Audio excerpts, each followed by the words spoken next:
What's up, Gunner and Gunettes? You know how this goes. We're doing the waifu tier list now for Fresh Women, Season 1 girls and guy only.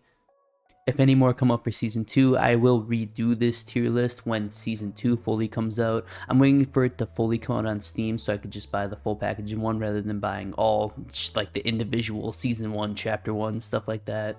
But let's hop right into this tier list. We'll start off with Dylan. Dylan in the game is your best friend, your wingman, kind of. You kind of just do everything by yourself. He fakes a Russian accent to try to get women. I'm going to put Dylan in the C tier. While he is somewhat of a comedic relief character, he doesn't do much in the story. I mean, he lets you meet Chloe basically, but other than that, he helps you spy on Susan and Lily, but like, outside of that, he's obviously not one of your romantic interests. He's the best friend who's just kind of there most of the time, who helps you, sometimes hurts you. So I'm just going to throw Dylan right into C tier. Next up, we have Emily. Very interesting character within the game. She's something of your ex-girlfriend because you forget your memory, or your current girlfriend, you don't really know. She's a little bit pushy, I guess is the way, and a little bit perverted. She like leaves a door unlocked so you can like see her change. She like just comes into your room and just starts having SEGGS with you, as the TikTokers say. I'm gonna put Emily in the B tier. While her scenes are pretty good, she does have somewhat of an interesting character development in the end of the game, or I should say at the end of Season 1. She makes a pretty big splash in the plot of the game near the end, but other than that, I mean, like I said, she's just kind of a weird middle character that you talk to, sometimes don't talk to, has sex with, sometimes don't have sex with. Next we have Julia. To me, Julia is an S tier. She's a little gamer, nerdy girl. She is also a fan favorite. She's also on the cover of the game, obviously. It's hard not to love Julia. Her little quirky attitude, her little shyness.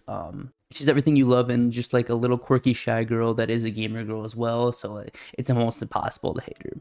Next up, we have Chloe as well. I'm gonna put Chloe in S tier. She helps you find deep information about you, your family, your dad, stuff like that. Not only that, her scene is absolutely fantastic in Season 1, and everything that needs to be solved, she helps you with. So not only is she an intellectual woman, but she just her scene is so well done. She's she's a hidden freak, one of those cutesy little library girls that deep down below, you just know she gets down and dirty when you need her to. So I'm gonna put her in absolute S tier. Next up, we have Alyssa. I'm gonna put Alyssa in A tier. I don't mind Alyssa, honestly, for the story. She's just not my type of woman. While I do love some big meaty thighs in those faces, just a little, I guess it's more of a personality thing for her.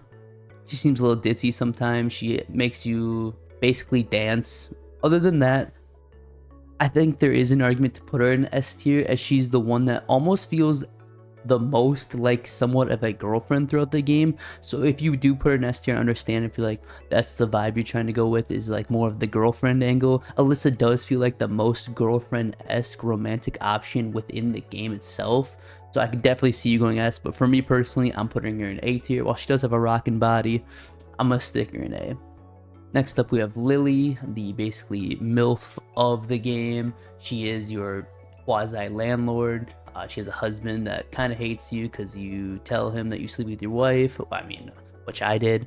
But in the game, Lily helps somewhat moving the plot forward. But other than just the small here and there, she has 2 scenes within the game that are pretty well done, and is basically just like a younger man's dream where you always want to sleep with the mom, basically.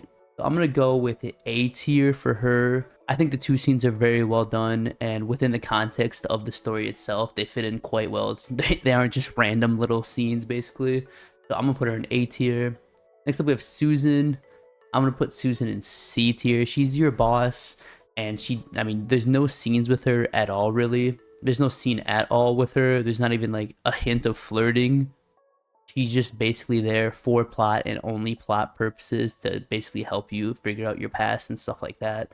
I know in the future updates there will be some action with Susan, but for now there is nothing with Susan.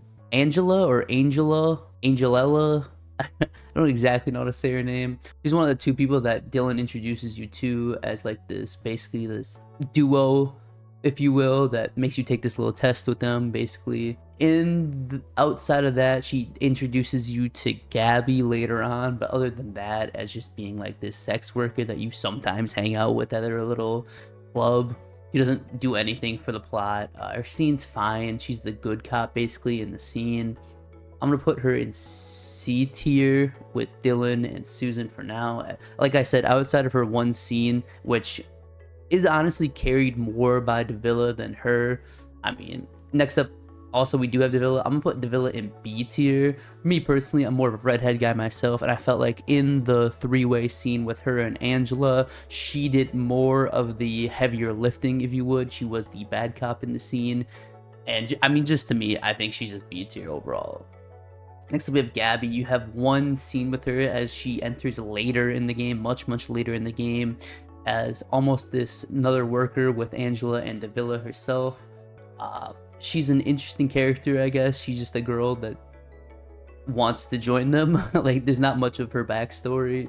I'm gonna put her in. I did like Gabby's scene, and I do like Me a Girl with Glasses. I'm gonna put Gabby personally in B tier for myself.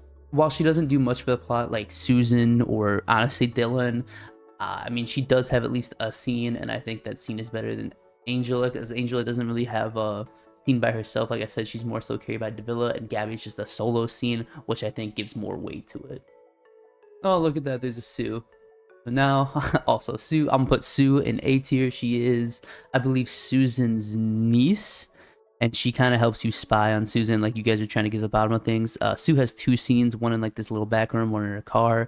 She's kind of like a bitchy character, a little snobby character, but I like a mean girl, I like a dominant girl. So I'm gonna put her in A tier for her two. She's one of the few people that has two scenes alone, outside of like Lily.